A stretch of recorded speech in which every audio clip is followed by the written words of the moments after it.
ದೇವರ ಪರಿಶುದ್ಧ ನಾಮಕ್ಕೆ ಸ್ತೋತ್ರವಾಗಲಿ. ಈ ಭಾನುವಾರ ವೇಳೆಯಲ್ಲಿ ಕರ್ತನು ನಿಮ್ಮನ್ನ ನನ್ನನ್ನು ನಮ್ಮೊಬ್ಬೊಬ್ಬರನ್ನ ಸೇರಿಸಿ ಆತನ ಪರಿಶುದ್ಧ ಆರಾಧನೆಗೆ ಬರುವಂತೆ ದೇವರು ಸಹಾಯ ಮಾಡಿದ್ದಾನೆ. ಹಾಡುಗಳ ಮುಖಾಂತರ ಮತ್ತು ವಾಕ್ಯದ ಮುಖಾಂತರ ಬೋಧಿತರಾಗುವಂತೆ, ನಾವು ಉತ್ತೇಜನ ಪಡೆಯುವಂತೆ, ನಾವು ಯಾವ ರೀತಿಯಾಗಿ ಜೀವಿಸಬೇಕು ಅದರ ವಿಷಯದಲ್ಲಿ ಕರ್ತನು ಕೂಡ ನಮ್ಮೊಂದಿಗೆ ಮಾತನಾಡುವಂತೆ ಕರ್ತನು ಸಹಾಯ ಮಾಡಿದ್ದಾನೆ. Welcome to the worship. ಆರಾಧನೆಗೆ ಆಹ್ವಾನ ಇದೆ. ಕರ್ತನು ನಿಮ್ಮನ್ನು ಬಲಪಡಿಸಲಿ, ಆಶೀರ್ವದಿಸಲಿ. ಪ್ರೀತಿಯ ದೇವಜನರೇ, ನಿಮ್ಮನ್ನು ನಮ್ಮ ಕರ್ತನಾದ ಯೇಸು ಕ್ರಿಸ್ತನ ನಾಮದಲ್ಲಿ ಈ ಮುಂಜಾನೆಯ ಆರಾಧನೆಗೆ ನಿಮ್ಮನ್ನು ನಾವು ಪ್ರೀತಿಯಿಂದ ಸ್ವಾಗತಿಸುವವರಾಗಿದ್ದೇವೆ. ದೇವರ ವಾಕ್ಯದಲ್ಲಿ ಹೀಗೆ ಹೇಳಿದೆ, ಏನಂದ್ರೆ ದೇವರ ಬಳಿಗೆ ಬರುವವನು ದೇವರು ಇದ್ದಾನೆ ಎನ್ನುವ ನಂಬಿಕೆಯಿಂದ ಬರ್ಬೇಕಂತ ಬರ್ದಿದೆ. ಈ ಆರಾಧನೆಯಲ್ಲಿ ನೀವು ಭಾಗವಹಿಸುವಾಗ ನಿಮ್ಮ ಹೃದಯದಲ್ಲಿರುವಂತಹ ಎಲ್ಲ ಅನುಮಾನ ಸಂಶಯಗಳನ್ನು ಬದಿಗಿಡ್ರಿ, ಕರ್ತನನ್ನು ನಂಬ್ರಿ. ಕರ್ತನು ಈ ಆರಾಧನೆಯನ್ನು ಹೊಂದಲು ಅರ್ಹನಾಗಿದ್ದಾನೆ. ಇದನ್ನು ನೀವು ಗಮನದಲ್ಲಿಟ್ಟುಕೊಂಡು ನೀವು ಆತನನ್ನು ಆರಾಧಿಸುವಾಗ ಕರ್ತನು ನಿಮ್ಮ ಮೇಲೆ ತನ್ನ ಸುವರಗಳನ್ನು ಸುರಿಸುವವನಾಗಿದ್ದಾನೆ. ಬನ್ನಿರಿ, ಆರಾಧಿಸೋಣ.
Of the glory and the honor, Lord, we lift our hands in worship as we lift your holy name. You deserve the glory and the honor, Lord, we lift our hands in worship as we bless your holy name. You are great, you do miracles so great. There is no one else like you. There is no one else like you. For you are great, you do miracles so great. There is no one else like you.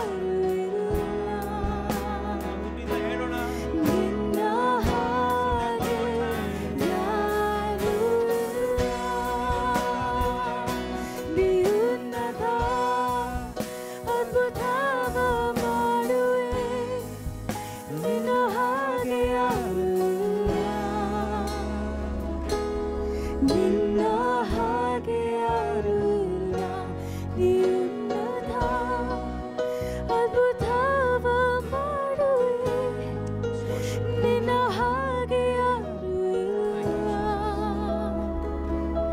ನಿನ್ನ ಹಾಗೆ ಯಾರೂ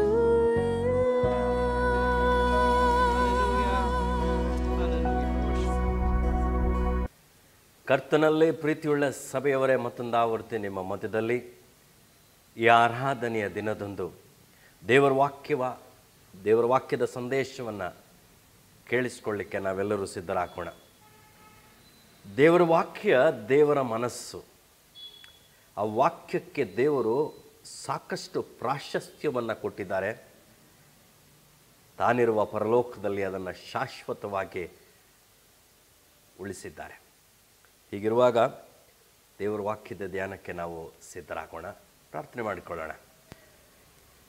ಕರ್ತನೇ, ನಿನ್ನ ವಾಕ್ಯವು ನಮ್ಮ ಆತ್ಮಗಳನ್ನು ಪೋಷಿಸಲಿ ಎಂದು ಈ ಮುಂಜಾನೆಯಲ್ಲಿ ಬೇಡ್ಕೊಳ್ತೇವಪ್ಪ.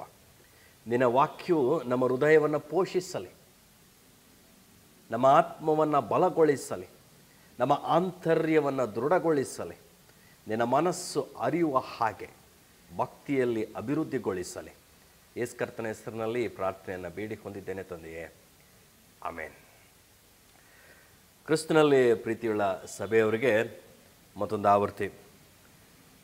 ದೇವರು ಒಬ್ಬ ಮನುಷ್ಯನಲ್ಲಿ ಪರೀಕ್ಷಿಸುವ ಒಂದು ಸೂಕ್ಷ್ಮ ವಿಷಯವನ್ನು ಇವತ್ತು ನಾವು ಗಮನಿಸಲಿಕ್ಕಿದ್ದೇವೆ. ಮತ್ತೆ ನಾನು ಹೇಳ್ತೀನಿ, ದೇವರು ಒಬ್ಬ ಮನುಷ್ಯನಲ್ಲಿ ಸೂಕ್ಷ್ಮವಾಗಿ ಪರೀಕ್ಷಿಸುವ ಒಂದು ವಿಷಯವನ್ನು ನಾವು ನಿಮ್ಮ ಮುಂದೆ ಇವತ್ತು ಧ್ಯಾನ ಮಾಡಲಿಕ್ಕೆ ಹೋಗ್ತೇವೆ. ಓಕೆ, ದೇವರ ವಾಕ್ಯದ ಆಧಾರದಲ್ಲಿ ಯೆರೆಮೀಯನ ಗ್ರಂಥ 17ನೇ ಅಧ್ಯಾಯ ಅದರ 9 ಮತ್ತು 10ನೇ ವಚನವನ್ನು ನಾವು ಧ್ಯಾನಿಸಿಕೊಳ್ಳೋಣ. ಯೆರೆಮೀಯನ ಗ್ರಂಥ 17ನೇ ಅಧ್ಯಾಯ 9 ಮತ್ತು 10ನೇ ವಚನ. ಹೃದಯವು ಎಲ್ಲಕ್ಕಿಂತಲೂ ವಂಚಕ, ಗುಣವಾಗದ ರೋಗಕ್ಕೆ ಒಳಗಾಗಿದೆ, ಅದನ್ನು ಯಾರು ತಿಳಿದಾರು? ಯೆಹೋವನಾದ ನಾನು ಪ್ರತಿಯೊಬ್ಬನಿಗೂ ಕರ್ಮಫಲವನ್ನು ಅವನವನ ನಡತೆಗೆ ತಕ್ಕ ಹಾಗೆ ಕೊಡಬೇಕೆಂದು ಹೃದಯವನ್ನು ಪರೀಕ್ಷಿಸುವವನು, ಅಂತರಿಂದ್ರಿಯವನ್ನು ಶೋಧಿಸುವವನು ಆಗಿದ್ದೇನೆ ಎಂಬುದಾಗಿ. 9ನೇ ವಚನ ಹೃದಯದ ಕಂಡೀಷನ್ ಮಾತಾಡುತ್ತೆ, ಸ್ಥಿತಿಗತಿಗಳನ್ನು ಮಾತಾಡುತ್ತೆ. ಹೃದಯವು ಎಲ್ಲಕ್ಕಿಂತಲೂ ವಂಚಕ. ಒಬ್ಬ ಮನುಷ್ಯನಲ್ಲಿ ತುಂಬ ಡಿಸೆಪ್ಟಿವ್ ಯಾವುದು ಅಂತ ದೇವರ ವಾಕ್ಯ ಹೇಳ್ತಾ ಇದೆ, ಅದು ಹೃದಯ. ನಿನ್ನ ಹೃದಯ ಗುಣವಾಗದ ರೋಗಕ್ಕೆ ತುತ್ತಾಗಿದೆಯಂತೆ. ಮತ್ತೆ ವಿಶ್ಲೇಷಿಸುತ್ತಾ ಅದನ್ನು ಯಾರು ತಿಳಿದಾರು? ಪ್ರಶ್ನಾರ್ಥಕವಾಗಿ ಆ ವಚನ ಎಂಡಾಗ್ತಾ ಇದೆ. ಯಾರು ತಿಳಿದಾರು? ಹಾಗಾದರೆ ಮನುಷ್ಯರಾದ ನಮಗೆ ಸಾಮಾನ್ಯವಾಗಿ ತಿಳಿಯದೇ ಇರುವುದು ಹೃದಯ. ತಿಳಿಯೋದಿಲ್ಲ. ನಾವು ಅನೇಕ ಸಾರಿ ನಾವು ಸೋತಿದ್ದೇವೆ, ಈ ಭಾಗದಲ್ಲಿ ಸೋತಿದ್ದೇವೆ. ಓಕೆ, ಆದರೆ ದೇವರ ವಿಶೇಷತೆ, ಪರಿಣಿತಿ ಮತ್ತು ತಜ್ಞತೆ ಅಡಕವಾಗಿರೋದು ಎಲ್ಲಿ ಅಂದರೆ, ಯೆಹೋವನಾದ ನಾನು ಪ್ರತಿಯೊಬ್ಬನಿಗೂ ಕರ್ಮಫಲವನ್ನು ಅವನವನ ನಡತೆಗೆ ತಕ್ಕ ಹಾಗೆ ಕೊಡಬೇಕೆಂದು ಹೃದಯವನ್ನು ಪರೀಕ್ಷಿಸುವವನು, ಅಂತರಿಂದ್ರಿಯವನ್ನು ಶೋಧಿಸುವವನು ಆಗಿದ್ದೇನೆ. ಹಾಗಾದರೆ ಮನುಷ್ಯನಿಗೂ ದೇವರಿಗಿರುವಂಥ ವ್ಯತ್ಯಾಸ ಇಲ್ಲಿ ಸ್ಪಷ್ಟವಾಗುತ್ತಿದೆ. ಪ್ರಶ್ನಾರ್ಥಕವಾಗಿ ಅಂತ್ಯಗೊಳ್ಳುವಂಥ 9ನೇ ವಚನ, ತಿಳಿದವನು ಯಾರು? ಅದು ಮನುಷ್ಯನ ಮಟ್ಟದಲ್ಲಿ ಎಸ್, ತಿಳಿದವನು ಯಾರು? ಆದರೆ ದೇವರಿಗೆ ಪ್ರತಿಯೊಬ್ಬರ ಹೃದಯ ತಿಳಿದದೆ. ದೇವರ ವಾಕ್ಯ ಹೀಗೆ ಹೇಳ್ತದೆ, 139ನೇ ಕೀರ್ತನೆಯಲ್ಲಿ ಒಂದು ಮಾತು ಹೀಗೆ ದೇವರ ಕುರಿತು ಅದ್ಭುತವಾಗಿ ಬರೆದಂಥ ಒಂದು ಮಾತೇನೆಂದರೆ, ಓಕೆ, ದೂರದಿಂದಲೇ ನನ್ನ ಆಲೋಚನೆಗಳನ್ನು ಬಲ್ಲವನಾಗಿರುತ್ತಿ ಎಂಬುದಾಗಿ. ಅಂದರೆ 139ನೇ ಕೀರ್ತನೆ 2ನೇ ವಚನ, ನಾನು ಕೂತುಕೊಳ್ಳುವುದು ಏಳುವುದು ನಿನಗೆ ಗೊತ್ತದೆ, ದೂರದಿಂದಲೇ ನನ್ನ ಆಲೋಚನೆಗಳನ್ನು ಬಲ್ಲವನಾಗಿರುತ್ತಿ, ನಾನು ನಡೆಯುವುದನ್ನು ಮಲಗುವುದನ್ನು ಶೋಧಿಸಿ ಗ್ರಹಿಸಿಕೊಳ್ಳುತ್ತಿ, ನನ್ನ ನಡತೆಯೆಲ್ಲ ನಿನಗೆ ಗೋಚರವಾಗಿದೆ. ಇದೇ ಅಧ್ಯಾಯದಲ್ಲಿ ಹೇಳುವಂಥ ಒಂದು ಮಾತು, ನಿನ್ನ ಕಣ್ಣಿಗೆ ಮರೆಯಾದದ್ದು ಒಂದೂ ಇಲ್ಲ ಎಂಬುದಾಗಿ. ಹೌದಲ್ಲವೇ? ಹೀಗೆ ದೇವರಿಗೆ ಒಬ್ಬ ಮನುಷ್ಯನಲ್ಲಿ ಭಾಳ ನಿಖರವಾಗಿ ಹೇಳೋಣ, ನನ್ನಲ್ಲಿ ನಿಮ್ಮಲ್ಲಿ ದೇವರು ಪರೀಕ್ಷಿಸುವುದು ನಮ್ಮ ಹೃದಯ ಮತ್ತು ಅಂತರಿಂದ್ರಿಯ. ಇವೆರಡು ಬಹಳ ಮುಖ್ಯ ದೇವರಿಗೆ. ನಮ್ಮೊಬ್ಬೊಬ್ಬರಿಗೂ ಕರ್ಮಫಲವನ್ನು ಯಾವ ಆಧಾರದ ಮೇಲೆ ಕೊಡ್ತಾನೆ? ನಮ್ಮ ಹೃದಯ, ಅಂತರಿಂದ್ರಿಯ, ಇವುಗಳು ಬಹಳ ಮುಖ್ಯ. ಒಂದು ವೇಳೆ ಇದು ಮಾನದಂಡಗಳು ನಮ್ಮ ಫಲಕ್ಕೆ, ದೇವರಿಂದ ದೊರಕುವ ಫಲಕ್ಕೆ ಇದು ಮಾನದಂಡಗಳು ಅಂದರೆ ತಪ್ಪಾಗಲಾರದು. Our motives matters the most for the lord. ನಮ್ಮ ಆಂತರ್ಯ ನಿರ್ಣಾಯಕ ದೇವರಿಗೆ. ಅದೇ ಅವನ ಹುಡುಕಾಟ. ಹೀಗಿರುವಾಗ ಹೊಸ ಒಡಂಬಡಿಕೆ ಅದರಲ್ಲಿ 4 ಥರದ ಆಂತರ್ಯಗಳನ್ನು ನೋಡುವುದಕ್ಕಿಂತ ಮುಂಚೆ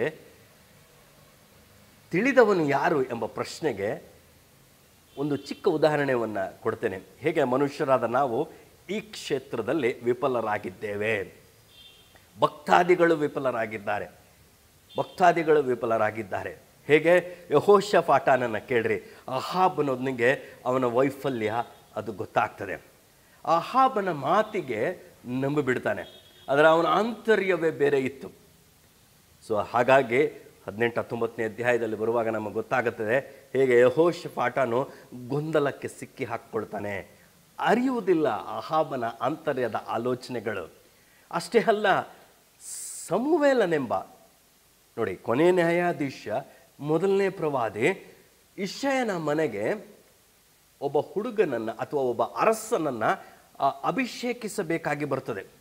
ಆ 16ನೇ ಅಧ್ಯಾಯದಲ್ಲಿ ಆ ಮನೆಗೆ ಪ್ರವೇಶಿಸುವಾಗ ಒಂದು ಸಮುವೇಲ 16ನೇ ಅಧ್ಯಾಯದಲ್ಲಿ ಆ ಮನೆಗೆ ಅವನು ಪ್ರವೇಶಿಸ್ತಾನೆ, ಇಷಯನ ಮನೆಗೆ ಪ್ರವೇಶಿಸ್ತಾನೆ. ಯಾಕಂದರೆ ಅದು ದೇವರ ಅಪ್ಪಣೆಯಾಗಿತ್ತು. ಸೊ ಅವನು ನೋಡ್ರಿ, ದೇವರ ವಾಕ್ಯ ಹೀಗೆ ಹೇಳ್ತದೆ 6 ಮತ್ತು 7ನೇ ವಚನದಲ್ಲಿ. ಇಷಯನ ಮನೆಗೆ ಬಂದಿದ್ದಾನೆ. ಅವರು ಬರಲು ಅಂದರೆ ಸಹೋದರರನ್ನ ಕರೆಸ್ಕೊಳ್ತಾನೆ. ಅವರು ಬರಲು ಅವನು ಎಲಿಯಾಬನನ್ನು ನೋಡಿ, ಯಾರು? ಸಮುವೇಲನು ಎಲಿಯಾಬನನ್ನು ನೋಡಿ, ನಿಶ್ಚಯವಾಗಿ ಯೆಹೋವನು ಅಭಿಷೇಕಕ್ಕೆ ಆರಿಸಿಕೊಂಡವನು ಆತನ ಮುಂದೆ ಇದ್ದಾನೆ ಎಂದುಕೊಂಡನು. ಡಿಸೈಡ್ ಮಾಡಿಬಿಟ್ಟ. ಇವನ ಡಿಸಿಷನ್ ಅಥವಾ ನಿರ್ಣಯಕ್ಕೆ ಏನಾಧಾರ? ಮುಂದೆ ಹೇಳ್ತದೆ ನೋಡ್ರಿ ದೇವರ ವಾಕ್ಯ. ಆದರೆ ಯೆಹೋವನು ಸಮುವೇಲನಿಗೆ, ನೀನು ಅವನ ಚೆಲುವಿಕೆಯನ್ನು ನೀಳವನ್ನು ನೋಡಬೇಡ. ಹಾಗಾದರೆ ಸಮುವೇಲನು ನೋಡಿದ್ದೇನು? ಅವನ ಚೆಲುವಿಕೆ, ಅವನ ನೀಳುವಿಕೆ. ಹೌ ಟಾಲ್ ಈಸ್, ಎಷ್ಟು ಚಂದವಾಗಿದ್ದಾನೆ, ಎಷ್ಟು ಎತ್ತರವಾಗಿದ್ದಾನೆ, ಇದು ಅವನ ಮಾಪನವಾಗಿತ್ತು. ಯೆಹೋವನು ಆಯ್ಕೆ, ಇವನೇ ಇದ್ದಾನೇನೋ, ಇವನನ್ನು ಅಭಿಷೇಕ ಮಾಡಿಬಿಡೋಣ ಅಂತ. ವಿಫಲನಾಗಿದ್ದಾನೆ ಸಮುವೇಲನು. ನೋಡ್ರಿ ದೇವರ ವಾಕ್ಯ ಆಮೇಲೆ ಹೇಳ್ತದೆ, ನಾನು ಅವನನ್ನು ತಳ್ಳಿಬಿಟ್ಟಿದ್ದೇನೆ. ಯೆಹೋವನು ಮನುಷ್ಯರಂತೆ ಹೊರಗಿನ ತೋರಿಕೆಯನ್ನು ನೋಡದೆ ಹೃದಯವನ್ನೇ ನೋಡುವವನಾಗಿದ್ದಾನೆ ಅಂದನು. ನೋಡ್ರಿ, ಎಟ್ ಅಗೇನ್ ಸತ್ಯವೇದದುದ್ದಕ್ಕೂ ದೇವರು ಸ್ಪಷ್ಟಪಡಿಸುವಂಥ ಒಂದು ವಿಷಯ, ನಮ್ಮೆಲ್ಲರಿಗೂ ಅರಿವು ಇರಲೇಬೇಕಾಗಿರುವಂಥ ಒಂದು ವಿಷಯ, ಹೃದಯವನ್ನು ಪರೀಕ್ಷಿಸುವವನು, ಅಂತರಿಂದ್ರಿಯವನ್ನು ಶೋಧಿಸುವವನು ಆಗಿದ್ದಾನೆ. ಹಾಗಾದರೆ ಪ್ರಿಯರೇ, ಇದು ನಿರ್ಣಾಯಕವಾದಂಥ ಒಂದು ಸಂದೇಶ. ಸರಳವಾಗಿ ನಾವು ಇದನ್ನು ಧ್ಯಾನ ಮಾಡಿಕೊಳ್ಳಕ್ಕೆ ಹೋಗೋಣ. ಕನಿಷ್ಠ 3-4 ದೇವರು ಆಂತರ್ಯದ ಗುಣಲಕ್ಷಣ, ಆತನು ವೀಕ್ಷಿಸುವ, ಪರೀಕ್ಷಿಸುವ ಆಂತರ್ಯದ ಗುಣಲಕ್ಷಣಗಳನ್ನು ಇವತ್ತು ನಾವು ನೋಡಲಿಕ್ಕೆ ಸಾಕು. ಮೊದಲನೇ ಯಾವುದನ್ನು ದೇವರು ನೋಡ್ತಾನೆ, ಅಥವಾ ನಮ್ಮ ಕ್ರಿಯೆಗಳು, ಅದರ ಹಿಂದಿರುವ ಉದ್ದೇಶಗಳು ದೇವರಿಗೆ ಬಹುಮುಖ್ಯ. I will come again. ನಮ್ಮ actions and the motives are most desired by the lord. ನಮ್ಮ ಕ್ರಿಯೆಗಳು, ಅದರ ಹಿಂದಿನ ಉದ್ದೇಶಗಳು ದೇವರಿಗೆ ಅತಿ ಮುಖ್ಯವಾಗ್ತದೆ. ಅದಕ್ಕೆ ದೇವರು ಹೇಳ್ತಾನೆ, 1 ಕೊರಿಂಥ 10ನೇ ಅಧ್ಯಾಯ ಅದರ 31ನೇ ವಚನ. ನಾನು ಅನಿಸ್ತೇನೆ ಕೆಲವರಿಗೆ ಅದು ಬಾಯ್ಪಾಠವಾಗಿರುವಂಥ ವಚನ, ಅನೇಕ ಸಾರಿ ಓದಿರುವಂಥ ಒಂದು ವಚನ. ದೇವರ ವಾಕ್ಯ ಹೀಗೆ ಹೇಳ್ತದೆ, 31ನೇ ವಚನ, ನೀವು ಉಂಡರೂ ಕುಡಿದರೂ ಇನ್ನೇನು ಮಾಡಿದರೂ ಎಲ್ಲವನ್ನೂ ದೇವರ ಘನತೆಗಾಗಿ ಮಾಡಿರಿ ಎಂಬುದಾಗಿ. ಅಲ್ಲಿ ಕಮೆಗೇನ್, ನೀವು ಉಂಡರೂ ಕುಡಿದರೂ ಇನ್ನೇನೇ ಮಾಡಿದರೂ ಎಲ್ಲವನ್ನು ದೇವರ ಘನತೆಗಾಗಿ ಮಾಡಿರಿ. ಯಹೂದ್ಯರಿಗಾಗಲಿ, 32ನೇ ವಚನ, ಗ್ರೀಕರಿಗಾಗಲಿ, ದೇವರ ಸಭೆಗಾಗಲಿ ವಿಘ್ನವಾಗಬೇಡ್ರಿ. ಭಾಳ ಚಂದವಾದಂಥ ಅಥವಾ ದೇವರ ಬಯಕೆಯನ್ನು ಸ್ಪಷ್ಟಪಡಿಸುವಂಥ ದೇವರ ವಾಕ್ಯ. ಹಾಗಾದರೆ ನನ್ನ ಪ್ರಿಯ ಸಹೋದರ ಸಹೋದರಿಯರೇ, ನಾವು ಏನೇ ಮಾಡಿದರೂ ದೇವರ ಘನತೆಗೋಸ್ಕರ ಮಾಡಬೇಕಂತೆ. ಅದರಲ್ಲೂ ಉದಾಹರಿಸುವಂಥದ್ದೇನೆಂದರೆ ನಾವು ಉಂಡರೂ ಕುಡಿದರು ಎಂಬುದಾಗಿ ಅಲ್ವಾ. ಎಷ್ಟು ಸರಳ ಕೆಳಮಟ್ಟದ ಒಂದು ಸಂಗತಿ ನಾವು ಊಟ ಮಾಡುವುದು ಕುಡಿಯುವುದು ಎಂಬುದಾಗಿ. ಆ ರೀತಿಯಾಗಿ ಯೋಚನೆ ಮಾಡೋಣ. ಯಾಕಂದರೆ ಅದಕ್ಕಿಂತ ಮಿಗಿಲಾದದ್ದು ಶ್ರೇಷ್ಠವಾದ ಕಾರ್ಯಗಳನ್ನು ನಾವು ಮಾಡ್ತೇವೆ. ಆದರೆ ಕರ್ತನು ಈ ಸಾಲುಗಳನ್ನು ಹೇಳುವಾಗ ಏನು ಹೇಳ್ತಾ ಇದ್ದಾನೆ, ನೀವು ಸರಳವೆನ್ನಿಕೊಳ್ಳುವ ವಿಷಯದಲ್ಲೂ, you may think it is very simple, negligible. ಒಂದು ವೇಳೆ ನಮಗೆ ರೂಢಿ ಆಗಿಬಿಟ್ಟಿದೆ. ಏನು ರೂಢಿ ಆಗಿಬಿಟ್ಟಿದೆ? ದಿವಸಕ್ಕೆ 2 ಸಾರಿನೋ 3 ಸಾರಿನೋ ನಾವು ಊಟ ಮಾಡ್ತೇವೆ. ಬೇಕಾದಷ್ಟು ಸರಿ ಜಗ್ಗೆತ್ತಿ ನೀರು ಕುಡಿತೀವಿ. ಎಸ್, ನಮಗೇನು ಅನಿಸ್ಬಿಟ್ಟಿದೆ, ನಮ್ಮ ಜೀವನದ ಹಾಸು ಹೊಕ್ಕಾಗಿರುವ ಅಭ್ಯಾಸ ನಾವೇ ಅಷ್ಟು ಲಕ್ಷ್ಯ ಕೊಡುವುದಿಲ್ಲ. ನೋಡಿ, ಬೇಕಾದರೆ ನೀವು ಒಂದ್ಸರಿ ತುಂಬ ಬಾಯಾರಿಕೆ ಆದಾಗ ನೀವೇನು ಮಾಡ್ತೀರಾ, ಲೋಟ ಎತ್ಕೊಳ್ತೀರಾ, ನೀರು ಕಲೆಕ್ಟ್ ಮಾಡ್ತೀರಾ, ಕುಡಿತೀರಾ. ಲೋಟನೂ ನೋಡೋಕೆ ಹೋಗಲ್ಲ. ಯಾಕಂದರೆ ಮನೆಯಲ್ಲಿ ನೀಟಾಗಿರುತ್ತೆ ಅಂತ. ಆದರೆ ದೇವರ ಬಯಕೆ ಏನಂದರೆ, ಉಂಡರು ಕುಡಿದರು ಏನೇ ಮಾಡಿದರೂ ದೇವರ ಘನತೆಗಾಗಿ ಮಾಡಿರಿ. ಚಿಕ್ಕ ಚಿಕ್ಕ ವಿಷಯಗಳಾದರೂ ದೇವರು ಗಮನಿಸುತ್ತಲೇ ಇದ್ದಾನೆ. ಚಿಕ್ಕ ವಿಷಯವಾದರೂ ದೇವರು ಗಮನಿಸುತ್ತಾ ಇದ್ದಾನೆ. ಅಂಥ ಚಿಕ್ಕ ವಿಷಯಗಳಲ್ಲಿಯೂ ನಮ್ಮ ಮನೋಧರ್ಮ, ಮನೋಭಿಪ್ರಾಯ, ಉದ್ದೇಶಗಳು ಹೇಗಿರಬೇಕಂದ್ರೆ ದೇವರನ್ನು ಘನಪಡಿಸುವಂಥದ್ದಾಗಿರಬೇಕಂದ್ರೆ. ಹಾಗಾದರೆ ಘನಪಡಿಸುವುದು ಅಂದ್ರೇನು? ದೇವರ ವಾಕ್ಯ ಭಾಳ ಚಂದವಾಗಿ ಹೇಳುವಂಥ ಒಂದು ಮಾತು ಏನು ಗೊತ್ತಾ? Exalt him. ಘನಪಡಿಸುವಂಥದ್ದು exalt him. ಆತ ಗ್ಲೋರಿಫೈ ಹಿಮ್. ಯೇಸುಸ್ವಾಮಿಯ ಜೀವನ ಇಹಲೋಕದಲ್ಲಿ ತನ್ನನ್ನು ಕಳಿಸಿಕೊಟ್ಟಂಥ ತಂದೆಯನ್ನು ಮಹಿಮೆ ಪಡಿಸುವುದು ಅವರ ಉದ್ದೇಶವಾಗಿತ್ತು.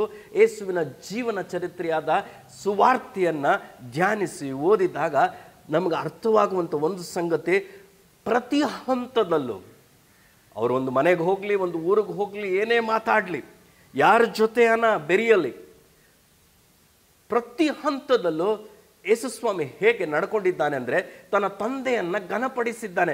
ಅದಕ್ಕೆ 17ನೇ ಅಧ್ಯಾಯ ಹೇಳ್ತಾನೆ, I have glorified you on the earth. ನಿನ್ನನ್ನು ನಾನು ಮಹಿಮೆ ಪಡಿಸಿದ್ದೇನೆ ಎಂಬುದಾಗೆ. ಇವಾಗ ಸರದಿ ನಮ್ಮದು. ಯಾಕಂದರೆ ನಾವು ಯೇಸುವನ್ನು ಅನುಸರಿಸುವ ಅನುಯಾಯಿಗಳಾಗಿರುವುದರಿಂದ ಸರದಿ ನನ್ನದು. ಘನಪಡಿಸುವುದು ಅಂದರೆ ಏನು?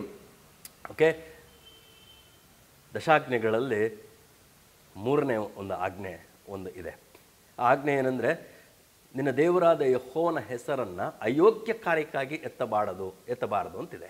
ಅದನ್ನು ಸಕಾರಾತ್ಮಕವಾಗಿ ಹಾಕಿದರೆ ನಿನ್ನ ದೇವರಾದ ಯೆಹೋವನ ಹೆಸರನ್ನು ಸದಾ ಘನಪಡಿಸುವಂಥವನಾಗಿರಬೇಕು ಅಂತ. ಅದಕ್ಕೆ ಅಲ್ಲಿ ಒಂದು ಪದ ಅಲ್ಲಿ ಹೀಬ್ರೂನಲ್ಲಿ ಒಂದು ಶೈಲಿ ಏನಂದರೆ, ಆ ದಶಾಜ್ಞೆಗಳಿಗೆ ಆ ಸಂಖ್ಯೆಯನ್ನು ಸೂಚಿಸುವಂಥ, ಇದು ನಾವು 3ನೇ ಆಜ್ಞೆ ಅಂತ ಕರಿತೀವಲ್ವ, ಆ 3ಅನ್ನು ಸೂಚಿಸುವಂಥ ಒಂದು ಅಕ್ಷರ ಏನಂದರೆ ಗಿಮೇಲ್. ಗಿಮೇಲ್ಗೆ ಒಂದು ಸೂಚ್ಯ ಚಿತ್ರ ಏನು ಅಂದರೆ ಕ್ಯಾಮಲ್, ಒಂಟೆ. ಈ ಒಂಟೆ ಏನಂದರೆ ಮರಳು ಕಾಡಿನ ಸಾರಿಗೆ ವ್ಯವಸ್ಥೆ ಅಥವಾ ಅರಣ್ಯದಲ್ಲಿ ಸಾರಿಗೆ ವ್ಯವಸ್ಥೆ. ನಿಮಗೆ ಗೊತ್ತಿದೆ, ಒಂಟೆ ಬಗ್ಗೆ ನಾನು ಜಾಸ್ತಿ ಮಾತಾಡಲ್ಲ. ಓಕೆ, ಇದನ್ನು ಇಷ್ಟು ತಿಳ್ಕೊಳ್ಳಿ ನೀವು. ಅದೇ ಸಾರಿಗೆಗೆ ಲಭ್ಯವಾಗುತ್ತಿದ್ದಂಥ ಒಂದು ಒಳ್ಳೆಯ ಪ್ರಾಣಿ. ಇದನ್ನು ಸಾಕಬಹುದು.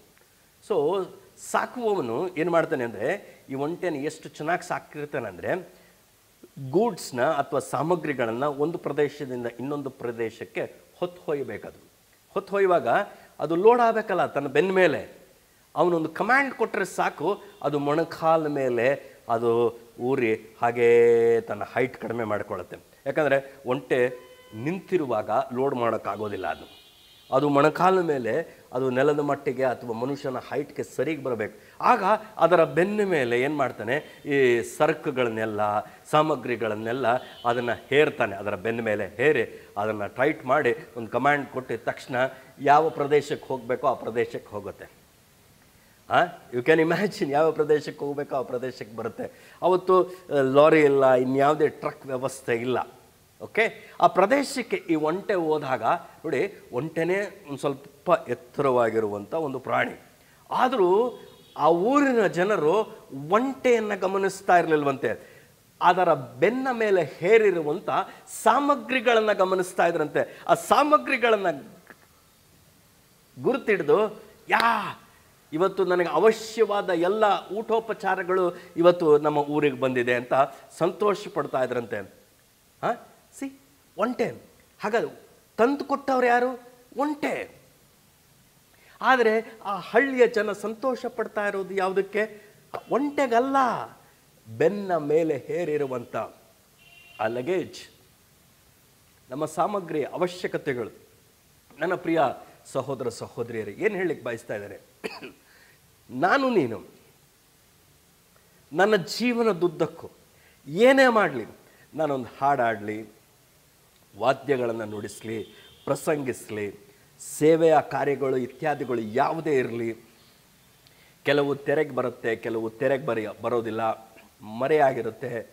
ವಾಟ್ ಎವರ್ ಇಟ್ ಈಸ್, ನಿನ್ನ ಉದ್ದೇಶ ಏನಾಗಬೇಕು?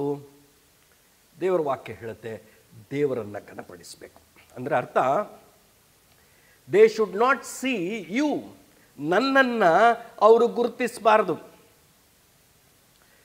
ಅವರು ನನ್ನನ್ನು ಗುರುತಿಸಿ ಹಿಕ್ಕಬಾರದು, ಹೊರತು ನನ್ನ ಒಳಗಡೆ ಇರುವ ಯೇಸುವನ್ನು ಗುರುತಿಸಿ ಆ ಯೇಸುವಿಗಾಗಿ ಹಿಕ್ಕಬೇಕು. ಅದು ನಾನು ನೀನು ಘನಪಡಿಸುವಂಥ ವಿಚಾರ. ನನ್ನ ಪ್ರಿಯ ಸಹೋದರ ಸಹೋದರಿಯರೇ, ಇದು ನೋಡ್ರಿ ಹೇಗಿದೆ. ಸ್ನಾನಿಕನಾದ ಯೋಹಾನನಿಗೆ ಒಂದು ತತ್ವ ಅಥವಾ ಒಂದು ಮೋಟೋ ಇತ್ತು, ಅವನಿಗೊಂದು ಮೋಟೋ ಇತ್ತು, ಅವನಿಗೊಂದು ಗುರಿ ಇತ್ತು. ಯೋಹಾನ್ ಸುವಾರ್ತೆ 3ನೇ ಅಧ್ಯಾಯದಲ್ಲಿ ಅದು ಭಾಳ ಸ್ಪಷ್ಟವಾಗುವಂಥ ಒಂದು ಮೋಟೋ. ಅವನ ಮೋಟೋ ಏನು ಅಂದರೆ, ಅವನಿಗೆ ಕೆಲವರು ಬಂದು ಸ್ವಾಮಿ ಅಲ್ಲಿ ದೀಕ್ಷಾ ಸ್ನಾನ ಮಾಡಿಸ್ತಾ ಇದ್ದಾರೆ ಅಂತೆಲ್ಲ ಹೇಳ್ತಾರೆ. ಆಗ ಆ ಪರಿಚ್ಛೇದದಲ್ಲಿ, ಆಗ 3ನೇ ಅಧ್ಯಾಯದ 30ನೇ ವಚನದಲ್ಲಿ ನುಡಿಯುವಂಥ ಸ್ನಾನಿಕನಾದ ಯೋಹಾನನ ಮೋಟೋ, ಅವನ ಸೇವೆಯಲ್ಲಿ ಏನಂದರೆ, ಆತನು ವೃದ್ಧಿಯಾಗಬೇಕು, ನಾನು ಕಡಿಮೆಯಾಗಬೇಕು ಅಂದನು. ಇದು ಘನಪಡಿಸುವಂಥ ವಿಚಾರ. ಅಂದರೆ ನನ್ನ ಸೇವೆ ಆಗಲಿ, ನನ್ನ ಸಂದೇಶ ಎಚ್ಚರಿಕೆಯ ನುಡಿಗಳಾಗಲಿ, ಅಂದರೆ ಸ್ನಾನಿಕನಾದ ಯೋಹಾನನು ದೀಕ್ಷಾ ಸ್ನಾನ ಮಾಡಿಸುವಂಥದ್ದಾಗಲಿ ಇತ್ಯಾದಿಗಳು ಯಾವುದೇ ಇರಲಿ, ಕಠೋರವಾಗಿ ನುಡಿದಿರುವಂಥ ಒಬ್ಬ ಪ್ರವಾದಿಯವನು. ಓಕೆ, ಯಾವುದಾದ್ರೂ ಇರಲಿ, ನನ್ನ ಉದ್ದೇಶ ಏನು ಗೊತ್ತಾ? ಆತನು ಅಂದರೆ ಯೇಸು ವೃದ್ಧಿ ಆಗಬೇಕು, ನಾನು ಕಡಿಮೆ ಆಗಬೇಕು. ಇದೇ ಘನಪಡಿಸುವಂಥ ವಿಚಾರ. ನನ್ನ ಪ್ರಿಯ ಸಹೋದರ ಸಹೋದರಿಯರೇ, ಇವತ್ತು ನಮ್ಮ ಜೀವನದಲ್ಲಿ ಪರೀಕ್ಷಿಸಿಕೊಳ್ಳಬೇಕಾಗಿರುವಂಥ ಒಂದು ಪ್ರಶ್ನೆ ಹಾಕಿಕೊಳ್ಬೇಕು. ಇವತ್ತು ನಾನು ಸಭೆಗೆ ಬರುವುದಾಗಲಿ, ಈವನ್ ಆಸ್ ಎ ಕ್ರಿಶ್ಚಿಯನ್, ನನ್ನ ಚಟುವಟಿಕೆ, ನನ್ನ ಸಂಬಂಧಗಳಲ್ಲಿ ನನ್ನ ಪಾತ್ರ, ನನಗೆ ಕೊಟ್ಟ ಕೃಪಾವರಗಳು, ಅದನ್ನು ಉಪಯೋಗಿಸುವಾಗ ಹೇಗೆ ಉಪಯೋಗಿಸ್ತಾ ಇದ್ದೇನೆ? ನಾನು ಜನರನ್ನು ನನ್ನ ಕಡೆಗೆ ಸೆಳೆಯುತ್ತಾ ಇದ್ದೇನಾ, ಅಥವಾ ನನ್ನೊಳಗಡೆ ಇರುವ ಯೇಸುವಿನೆಡೆಗೆ ಸೆಳೆಯುತ್ತಾ ಇದ್ದೇನಾ? ಪ್ರಶ್ನಿಸ್ಕೊಳ್ಬೇಕು. ಘನಪಡಿಸುವುದು ಅಂದರೆ ಅದು. ಸೊ ದೇವರು ಸೂಕ್ಷ್ಮವಾಗಿ ನಮ್ಮ ಆಂತರ್ಯ ಗಮನಿಸುವಂಥ ಒಂದು ಭಾಗ ಯಾವುದು? ನಾವು ಉಂಡರು, ಕುಡಿದರು, ಏನೇ ಮಾಡಿದರೂ ದೇವರ ಘನತೆಗಾಗಿ ಮಾಡಿರಿ, ದೇವರ ಸಭೆಗೆ ವಿಘ್ನವಾಗಬೇಡ್ರಿ. ಇವತ್ತು ನಾವು ಪರೀಕ್ಷಿಸ್ಕೊಳ್ಳೋಣ, ನಮ್ಮ ಜೀವನ ಹೇಗಿದೆ ಅಂತ. ನನ್ನ ಪ್ರಿಯ ಸಹೋದರ ಸಹೋದರಿಯರೇ, ಇಲ್ಲಿಯವರೆಗೂ ದೇವರ ಘನತೆಗಾಗಿ ನಾನು ಜೀವಿಸದೇ ಇದ್ದರೆ, ಅಥವಾ ಅಲ್ಲಲ್ಲೋ ಸ್ವಲ್ಪ ನಾನು ದೇವರನ್ನು ಘನಪಡಿಸಿದ್ದೇನೆ, ಆದರೆ ಮಿಕ್ಕ ಸಮಯಗಳಲ್ಲಿ ನನ್ನನ್ನು ಘನಪಡಿಸಿಕೊಂಡಿದ್ದೇನೆ, ನನ್ನ ಸಭೆಯ ಹೆಸರನ್ನು ಘನಪಡಿಸಿದ್ದೇನೆ ಇತ್ಯಾದಿಗಳು ನಮ್ಮ ಜೀವಿತದಲ್ಲಿ ಹೊಕ್ಕಿಬಿಟ್ಟಿದ್ರೆ, ಇವತ್ತು ನಾವು ಅವುಗಳಿಗೆ ಕ್ಷಮೆ ಕೇಳಿ we can redirect our life, recommit our life. ಇವತ್ತು ನಾವು ಕೇಳ್ಕೊಳ್ಳೋಣ, ದೇವರೇ, ಈ ಸರಳವಾದ ಚಿಕ್ಕ ಚಿಕ್ಕ ವಿಷಯಗಳಲ್ಲಿಯೂ ನಿನ್ನನ್ನು ಘನಪಡಿಸುವಂಥ ಜೀವನ, ಅದರ ಉದ್ದೇಶ ನನ್ನದಾಗಲಿ. ಹೃದಯ ಪರೀಕ್ಷಿಸುವ, ಅಂತರಿಂದ್ರಿಯನ್ನು ಶೋಧಿಸುವ ದೇವರ ಬಯಕೆ ಇದು. ಎರಡನೇ ವಿಷಯ ನೋಡೋಣ. ಅದೇ 1 ಕೊರಿಂಥ 16ನೇ ವಚನದಲ್ಲಿ, 16ನೇ ಅಧ್ಯಾಯದಲ್ಲಿ 13-14 ಹೀಗೆ ಹೇಳ್ತದೆ. ಓಕೆ, 1 ಕೊರಿಂಥ 16ನೇ ಅಧ್ಯಾಯ 13-14 ಹೀಗೆ ಹೇಳ್ತದೆ. ಎಚ್ಚರವಾಗಿರಿ, ಕ್ರಿಸ್ತ ನಂಬಿಕೆಯಲ್ಲಿ ದೃಢವಾಗಿ ನಿಲ್ಲಿರಿ, ಶೂರರಾಗಿರಿ, ಬಲಗೊಳ್ಳಿರಿ, ನೀವು ಮಾಡುವುದನ್ನೆಲ್ಲ ಪ್ರೀತಿಯಿಂದ ಮಾಡಿರಿ ಎಂಬುದಾಗಿ. ನನಗೆ 13ನೇ ವಚನ ಓದಿದಾಗ ಯಾಕೆ ಈ ಸಂಬೋಧನೆಗಳೆಲ್ಲ ಬರೆಯಬೇಕು ಅನ್ನಿಸಿತು. ಎಚ್ಚರವಾಗಿರ್ರಿ, ಕ್ರಿಸ್ತ ನಂಬಿಕೆಯಲ್ಲಿ ದೃಢವಾಗಿ ನಿಲ್ಲಿರಿ, ಶೂರರಾಗಿರ್ರಿ, ಬಲಗೊಳ್ಳಿರಿ. ಇದು ಹೇಗಿದೆ 13ನೇ ವಚನ ಅಂದರೆ, ಯಾವುದೋ ಒಬ್ಬ ಸೈನಿಕನನ್ನು ಯುದ್ಧಕ್ಕೆ ಕಳುಹಿಸುವಾಗ ಈ ಎಲ್ಲ ಮಾತುಗಳನ್ನು ಹೇಳಿ ಕಳಿಸುವಂಥ ರೀತಿಯಲ್ಲಿದೆ. ಎಚ್ಚರವಾಗಿರಬೇಕು. ಓಕೆ, ಆಮೇಲೆ ಕ್ರಿಸ್ತ ನಂಬಿಕೆಯಲ್ಲಿ ದೃಢವಾಗಿ ನಿಲ್ಲಿರಿ, ನಿಂತವನಾಗಿರಬೇಕು. ಆಮೇಲೆ ಏನು, ನೀನು ಶೂರರಾಗಿರಬೇಕು, ಶೂರನಾಗಿರು, ನೀನು ಬಲಗೊಳ್ಳು. ಮುಂದಿನ ಸಾಲು ಏನಂದರೆ, ನೀವು ಮಾಡುವುದನ್ನೆಲ್ಲ ಪ್ರೀತಿಯಿಂದ ಮಾಡಿರಿ ಎಂಬುದಾಗಿ. ನನ್ನ ಪ್ರಿಯ ಸಹೋದರ ಸಹೋದರಿಯರೇ, ಆಗಾಗ ನಾವು ಮಾತಾಡ್ಕೊಳ್ತಾ ಇರ್ತೀವಿ ನಮ್ಮ ಮಧ್ಯದಲ್ಲಿ.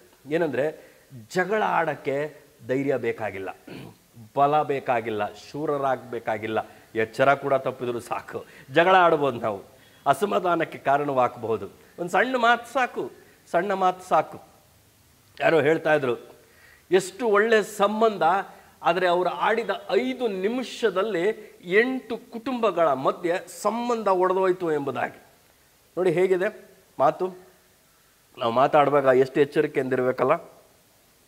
ದೇವರ ವಾಕ್ಯ ಬಯಸುವಂಥದ್ದು ಏನು ಅಂದರೆ, ಎಚ್ಚರವಾಗಿರ್ರಿ, ಕ್ರಿಸ್ತ ನಂಬಿಕೆಯಲ್ಲಿ ದೃಢವಾಗಿರ್ರಿ, ಶೂರರಾಗಿರ್ರಿ, ಬಲಗೊಳ್ಳಿರಿ.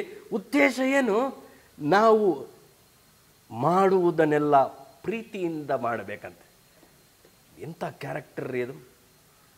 ಮಾಡುವುದನ್ನೆಲ್ಲ, ಗಂಡ ಹೆಂಡತಿಯ ಸಂಬಂಧದ ಮಧ್ಯ, ಮಕ್ಕಳ ಮಧ್ಯ ನಮ್ಮ ಸಂಬಂಧ, ಸಭಿಕರೊಂದಿಗಿರುವಂಥ ಸಂಬಂಧ, ಸಭಾಪಾಲಕರೊಂದಿಗಿರುವಂಥ ಸಂಬಂಧ, ನಮ್ಮ ಅಕ್ಕಪಕ್ಕದವರು ಯಾರು ಏನೇ ಆಗಿರಲಿ, God keeps observing your motives. ನಮ್ಮ ಉದ್ದೇಶಗಳನ್ನು ಸೆರೆ ಹಿಡಿತಾನೆ ದೇವರು. Do it in love. ಸ್ವಸುಖಕ್ಕಾಗಿ ಬದುಕಬೇಡ, ನಿನ್ನ ಸ್ವಾರ್ಥಕ್ಕಾಗಿ ಬದುಕಬೇಡ, ನಿನ್ನ ಗೌರವಕ್ಕಾಗಿ ನೀನು ಹಾತೊರೆಯಬೇಡ. See that you do it in love. ಅಲ್ವಾ? 1 ಕೊರಿಂಥ 13ನೇ ಅಧ್ಯಾಯದಲ್ಲಿ ಸಾಕಷ್ಟು ಪ್ರೀತಿಯ ಕುರಿತು ವಿವರಣೆಗಳನ್ನು ನಾವು ನೋಡ್ತೇವೆ.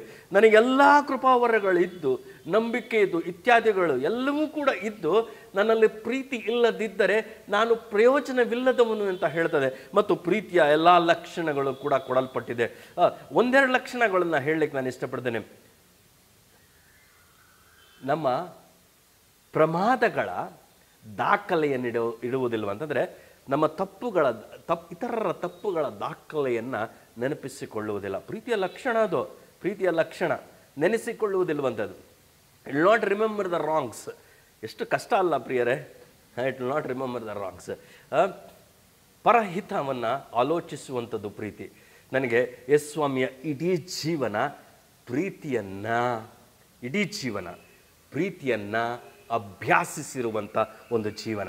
ಯಾಕೆಂದರೆ ತಂದೆ ಪ್ರೀತಿಸಿ ತನ್ನ ಮಗನನ್ನು ಕಳಿಸಿಕೊಟ್ಟಿದ್ದಾನೆ. That is what first John 4:18 says. ನೋಡ್ರಿ, ದೇವರ ವಾಕ್ಯ ಹೀಗೆ ಹೇಳ್ತದೆ, 4:8 ಇನ್ಫ್ಯಾಕ್ಟ್. ಯಾಕಂದರೆ ದೇವರು ಪ್ರೀತಿ ಸ್ವರೂಪಿಯು. ಓಕೆ, ದೇವರು ತನ್ನ ಒಬ್ಬನೇ ಮಗನನ್ನು ನಾವು ಆತನ ಮೂಲಕ ಜೀವಿಸುವುದಕ್ಕಾಗಿ ಲೋಕಕ್ಕೆ ಕಳುಹಿಸಿಕೊಟ್ಟದರಲ್ಲಿಯೇ ದೇವರ ಪ್ರೀತಿಯು ನಮ್ಮಲ್ಲಿ ಪ್ರತ್ಯಕ್ಷವಾಗಿದೆ. ನಾವು ದೇವರನ್ನು ಪ್ರೀತಿಸಿದ್ದರಲ್ಲಿ ಅಲ್ಲ, ಆತನು ನಮ್ಮನ್ನು ಪ್ರೀತಿಸಿ ನಮ್ಮ ಪಾಪ ನಿವಾರಣಾರ್ಥವಾಗಿ ತನ್ನ ಮಗನನ್ನು ಕಳುಹಿಸಿಕೊಟ್ಟದರಲ್ಲಿಯೇ ಪ್ರೀತಿಯ ನಿಜಗುಣ ತೋರಿ ಬರ್ತದೆ. ನನ್ನ ಪ್ರಿಯ ಸಹೋದರ, love always gives. God is love. He gave his only begotten son. ತಾನು ಒಬ್ಬನೇ ಮಗನನ್ನು ಕಳಿಸಿಕೊಟ್ಟಿದ್ದಾನೆ. ಯಾಕೆ? ಆತನ ಮೂಲಕ ನಾವು ಜೀವಿಸುವವರಾಗಬೇಕು. ಇಲ್ಲದಿದ್ದರೆ ನಾವು ಮರಣ ಹೊಂದ್ತೇವೆ. ನಮ್ಮ ಪಾಪ ನಿವಾರಣಾರ್ಥಕವಾಗಿ ಯೇಸುವನ್ನು ತಂದೆಯಾದ ದೇವರು ಕಳಿಸಿಕೊಟ್ಟಿದ್ದಾನಂತೆ. Expression of love. ಯೇಸುಸ್ವಾಮಿ ಹೇಗೆ ಪ್ರೀತಿ ಮಾಡಿದ್ದಾನೆ? ಆಜ್ಞೆಗಳನ್ನು ಕೈಕೊಂಡು ಪ್ರೀತಿ ಮಾಡಿದ್ದಾನಂತೆ. ತಂದೆಯ ಆಜ್ಞೆಗಳನ್ನು ಕೈಕೊಂಡು ಇಹಲೋಕದಲ್ಲಿ ತನ್ನ 33.5 ವರ್ಷಗಳ ಕಾಲಾವಧಿ, 3.5 ವರ್ಷಗಳಲ್ಲಿ ಆತನ ಸೇವೆಯಲ್ಲಿ ತನ್ನ ತಂದೆಯ ಆಜ್ಞೆಗಳನ್ನು ಕೈಕೊಂಡು ಪ್ರೀತಿಯನ್ನು ಆತನು ಅಭ್ಯಾಸಿಸಿದ್ದಾನಂತೆ. ಎಲ್ಲಿಯ ಮಟ್ಟಿಗೆ ಆ ಪ್ರೀತಿಯನ್ನು ಅಭ್ಯಾಸಿಸಿದ್ದಾನೆ? ಒಂದು ವೇಳೆ ನಾವು ಈ ಪ್ರಶ್ನೆ ಹಾಕ್ಕೊಂಡ್ರೆ, ಯಾಕಾಗಿ ಯೇಸುಸ್ವಾಮಿ ಶಿಲುಬೆಯನ್ನು ಏರಿದ್ದಾನೆ ಅನ್ನುವ ಈ ಪ್ರಶ್ನೆಯನ್ನು ಹಾಕಿಕೊಂಡ್ರೆ, ಒಂದು ನಿಮಿಷ ನೀವು ಮೌನವಾಗಿದ್ದು ಈ ಪ್ರಶ್ನೆಗೆ ಉತ್ತರ ಕೊಡೋಕ್ಕೆ ಪ್ರಯತ್ನ ಪಡ್ರಿ. Why did Jesus go to cross? ನಾನು ಅನಿಸ್ತೇನೆ ನೀವು ಆಲೋಚನೆ ಮಾಡ್ತಾ ಇದ್ದೀರಾ ಅಂತ. ಸಾಮಾನ್ಯವಾಗಿ ಬರುವಂಥ ಉತ್ತರ ಏನು ಗೊತ್ತಾ? For my sins he went to the cross. More than my, ನೋಡಿ, so self centred we are. ನನ್ನ ಪಾಪ ಅನ್ನುವುದಕ್ಕಿಂತ ದೇವರ ಮೇಲಣ ಪ್ರೀತಿಯ ನಿಮಿತ್ತ ಆ ಆಜ್ಞೆಯನ್ನು ಕೈಕೊಳ್ಳಬೇಕೆಂಬ ಉದ್ದೇಶದಿಂದ ಯೇಸು ಸ್ವಾಮಿ ಇಷ್ಟಾನುಸಾರವಾಗಿ ತಂದೆ ಚಿತ್ತಕ್ಕೆ ಒಳಪಟ್ಟು, ಹೋರಾಟವಿದ್ದರೂ ಕೂಡ ತಂದೆ ಚಿತ್ತಕ್ಕೆ ಒಳಪಟ್ಟು ಪ್ರೀತಿಯನ್ನು ಅಭಿವ್ಯಕ್ತಪಡಿಸಿರುವುದು, ತನ್ನ ತಂದೆಯ ಮೇಲಿನ ಪ್ರೀತಿಯನ್ನು ಅಭಿವ್ಯಕ್ತಪಡಿಸಿರುವುದು ತಾನು ಶಿಲುಬೆಯ ಮೇಲೆ ಏರಿ ಪ್ರಾಣವನ್ನು ಕೊಟ್ಟದ್ದರಲ್ಲಿ.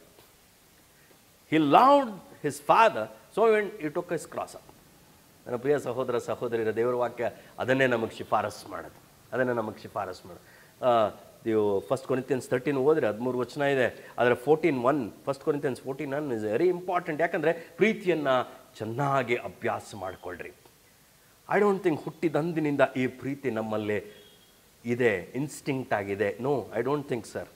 ನೀವು ಯಾವುದೇ ಚಿಕ್ಕ ಮಗುವನ್ನು ಕೂಡ ನೋಡ್ರಿ, ಯಾಕಂದರೆ ನಮ್ಮ ಸಮಾಜದ ತತ್ವ ಬೇರೆ, ಮಕ್ಕಳು ದೇವರಂತೆ ಅಂತ. ಇಲ್ಲ, ನೀವು ಚಿಕ್ಕ ಮಗುವನ್ನು ನೋಡ್ರಿ, ಓಕೆ, ಆ ಮಗುವಿನ ತಾಯಿ ಇನ್ನೊಂದು ಮಗುವನ್ನು ಎತ್ಕೊಂಡಿದ್ರೆ ಆ ಮಗು ಇಮಿಡಿಯೇಟಾಗಿ ಏನು ಹೇಳುತ್ತೆ?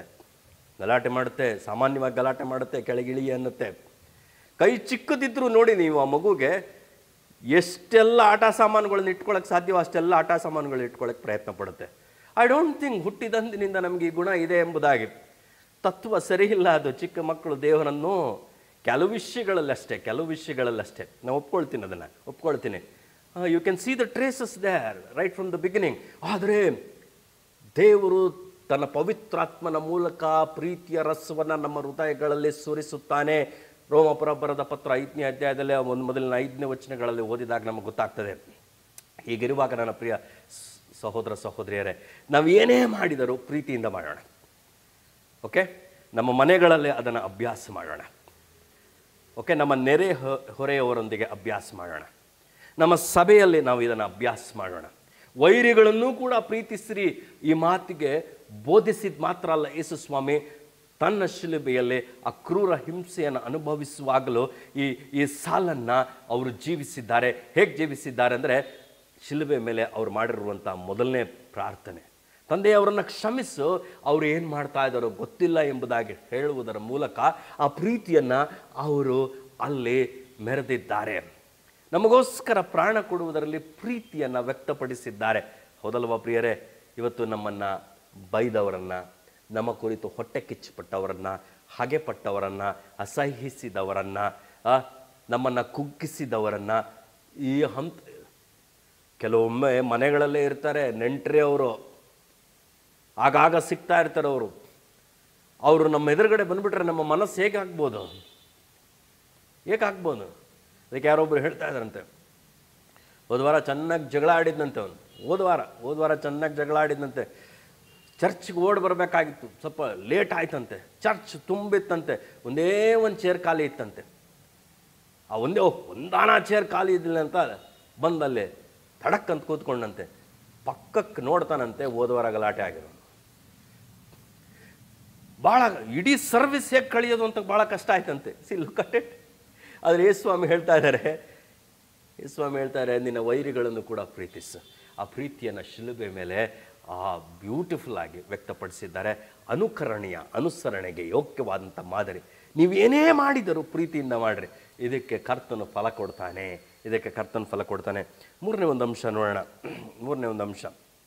ಓಕೆ, 2 ಕೊರಿಂಥ 5ನೇ ಅಧ್ಯಾಯ ಅದರ 9ನೇ ವಚನ ದೇವರ ವಾಕ್ಯ ನೋಡೋಣ. 2 ಕೊರಿಂಥ 5ನೇ ಅಧ್ಯಾಯ 9ನೇ ವಚನ. ಮತ್ತೆ ನಮ್ಮ ಹೃದಯವನ್ನು ಶೋಧಿಸುವವನು, ಅಂತರಂದಿರವನ್ನು ಪರೀಕ್ಷಿಸುವವನು ಅವುಗಳಿಗೆ ತಕ್ಕಂತೆ ಫಲವನ್ನು ಕೊಡ್ತಾನಂತೆ. 2 ಕೊರಿಂಥ 5ನೇ ಅಧ್ಯಾಯದಲ್ಲಿ ದೇವರ ವಾಕ್ಯ ಹೀಗೆ ಹೇಳ್ತದೆ. ಓಕೆ, 9ನೇ ವಚನ ನೋಡೋಣ. ಕರ್ತನಿಗೆ ಮೆಚ್ಚುವವರಾಗಿರಬೇಕೆಂಬುದೇ ನಮ್ಮ ಗುರಿಯಾಗಿದೆ.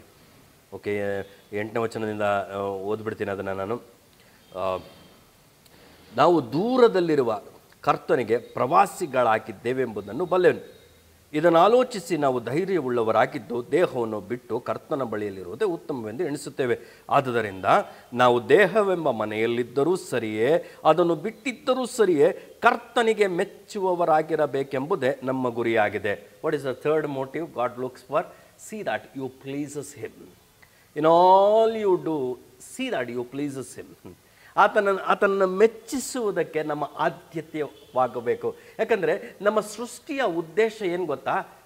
ಮನುಷ್ಯರಾದ ನಾವು ಆತನ ಹೋಲಿಕೆ, ಆತನ ಸ್ವರೂಪದಲ್ಲಿ ಉಂಟು ಮಾಡಲ್ಪಟ್ಟಿರುವ ಕಾರಣ ನಮ್ಮ ಉದ್ದೇಶ ಏನು ಗೊತ್ತಾ? ಆತನು ನಮ್ಮನ್ನು ನಿರ್ಮಿಸಿರುವುದು ಆತನ ಸಂತಸಕ್ಕಾಗಿ, ಆತನ ಸಂತಸಕ್ಕಾಗಿ. ಹಾಗಾದರೆ ನಮ್ಮ ಆದ್ಯತೆ ಏನು? ಸದಾ ಆತನನ್ನು ಮೆಚ್ಚಿಸುವವರಾಗಬೇಕು. Please him, please him. ಹಳೆ ಒಡಂಬಡಿಕೆಯಲ್ಲಿ ಒಬ್ಬ ವ್ಯಕ್ತಿ ಇದ್ದಾನೆ ನೋಡ್ರಿ, ಅವನ ಕುರಿತು ಹೊಸ ಒಡಂಬಡಿಕೆಯಲ್ಲಿ ಅದ್ಭುತವಾದಂಥ ಒಂದು ಸಾಕ್ಷಿ ಇದೆ. 13ನೇ ಅಧ್ಯಾಯದಲ್ಲಿ, ಅಪೊಸ್ತಲರ ಕೃತ್ಯ 13ನೇ ಅಧ್ಯಾಯದಲ್ಲಿ ಅವನ ಕುರಿತು ಒಂದು ಮಾತಿದೆ. ಓಕೆ, ದೇವರ ವಾಕ್ಯ ಹೀಗೆ ಹೇಳ್ತದೆ, 22ನೇ ವಚನದಲ್ಲಿ ದೇವರ ವಾಕ್ಯ ಹೀಗೆ ಹೇಳ್ತದೆ, ಇಷಯನ ಮಗನಾದ ದಾವೀದನು ನನಗೆ ಸಿಕ್ಕಿದನು. ಅಂದರೆ ಯೆಹೋವನು ಹೇಳ್ತಾರೆ, ನನಗೆ ಸಿಕ್ಕಿದನು. ಅವನು ನನಗೆ ಒಪ್ಪುವ ಮನುಷ್ಯನು, ಅವನು ನನ್ನ ಇಷ್ಟವನ್ನೆಲ್ಲ ನೆರವೇರಿಸುವವನು ಎಂಬುದಾಗಿ. ದಾವೀದನು, ಯೆಹೋವನು ದಾವೀದನ ಕುರಿತು ನುಡಿದಿರುವಂಥ ಒಂದು ಕಮೆಂಡೇಶನ್, ಒಂದು ಒಳ್ಳೆಯ ಮಾತು ಏನಂದರೆ, ಶಿಫಾರಸ್ಸು, ನನ್ನ ಇಷ್ಟವನ್ನೆಲ್ಲ ನೆರವೇರಿಸಿರುವವನು, ನನಗೆ ಒಪ್ಪುವ ಮನುಷ್ಯ. ವಾವ್, ಏನಲ್ವಾ? ದಾವೀದನ ಚರಿತ್ರೆ, ಜೀವನ ಗಮನಿಸಿಬಿಟ್ಟು ಏನು ದೇವರು ಏನು ನಿಜ ಹೇಳ್ತಾ ಇದ್ದಾನ, ಹೇಗೆ ಹೇಳ್ತಾ ಇದ್ದಾನೆ ಅಂತ. But God looked is inside. ಅವನ ಆಂತರ್ಯವನ್ನು ಗಮನಿಸಿ ಈ ಒಂದು ಶಿಫಾರಸನ್ನು ಕೊಡ್ತಾ ಇದ್ದಾನೆ. ನನಗೆ ಒಪ್ಪುವ ಮನುಷ್ಯ ಅವನು, ನನ್ನ ಇಷ್ಟವನ್ನೆಲ್ಲ ನೆರವೇರಿಸಿದ್ದಾನೆ. ಅದಕ್ಕೆ ಯೇಸುಸ್ವಾಮಿಗೂ ಕೂಡ ಒಂದು ಪ್ರಶ್ನೆ ಕೇಳಿಬಿಟ್ರು, ದೇವರು ಮೆಚ್ಚುವ ಕೆಲಸ ಯಾವುದು ಅಂತ. ದೇವರು ಮೆಚ್ಚುವ ಕೆಲಸ ಯಾವುದು ಅಂತ ಯೇಸುಸ್ವಾಮಿಗೆ ಒಂದು ಪ್ರಶ್ನೆ ಕೇಳಿದ್ರು.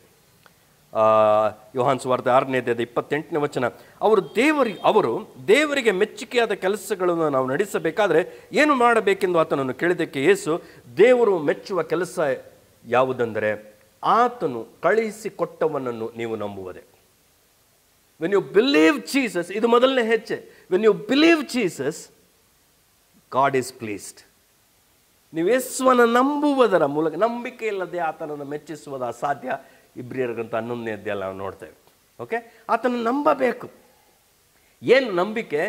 ನಾವು ಅಂದ್ಕೊಂಡಿರುವುದು ಏನು ಅಂದರೆ ನಂಬಿಕೆ, ನಾವು ವಿಕೋಟ್ ಅಲ್ವಾ, ತಪ್ಪಿಲ್ಲ ನಾನು ಹೇಳೋದು ಕೇಳಿ, ಆದರೆ ಅದು ಮುಂದುವರೆದು ಒಂದು ಅಭ್ಯಾಸ ಇದೆ. ಯೋಹಾನ್ ಸುವಾರ್ತೆ 1ನೇ ಅಧ್ಯಾಯದ 12ನೇ ವಚನ ಅಂದೆ, ಯಾರ್ಯಾರೋ ಆತನ ಹೆಸರಿನಲ್ಲಿ ನಂಬಿಕೆ ಇಟ್ಟರೋ ಅಂದರೆ ಆತನನ್ನು ಅಂಗೀಕರಿಸಿದರೋ, ಓಕೆ, ಅವರಿಗೆ ದೇವರ ಮಕ್ಕಳಾಗುವ ಅಧಿಕಾರ ಕೊಟ್ಟನು. ನಂಬಿಕೆ, ಅಂಗೀಕಾರ. ಆದರೆ ಹೀಬ್ರೂ ಅಡಿಯಲ್ಲಿ, ಮೂಲ ಭಾಷೆಯ ಅಡಿಯಲ್ಲಿ ಈ ನಂಬಿಕೆಯ ವ್ಯಾಖ್ಯಾನ ಅಥವಾ ಅದರ ಕ್ರಿಯಾಪದದ ವಿವರಣೆ ಹೀಗಿದೆ. When you say that I believe in Jesus, ನೀನೇನು ಗೊತ್ತಾ? You should listen to him, give heed to him. ನೀನು ಆತನಿಗೆ ಕಿವಿ ಕೊಡಬೇಕು, ಲಕ್ಷ್ಯ ಕೊಡಬೇಕು. ನಿನ್ನ ನಡವಳಿಕೆ ಪ್ರತಿನಿತ್ಯ ಪರಿವರ್ತನೆ ಆಗುತ್ತಾ ದೇವರಿಗೆ ಇಷ್ಟವುಳ್ಳ ವ್ಯಕ್ತಿಯಾಗುವ ಹಾದಿಯಲ್ಲಿ ನಿನ್ನ ನಂಬಿಕೆ ದಿನ ದಿನ ದಿನ ನಿನ್ನನ್ನು ಪರಿವರ್ತನೆಗೊಳಿಸಬೇಕು. That is what faith or believe in Hebrew perspective.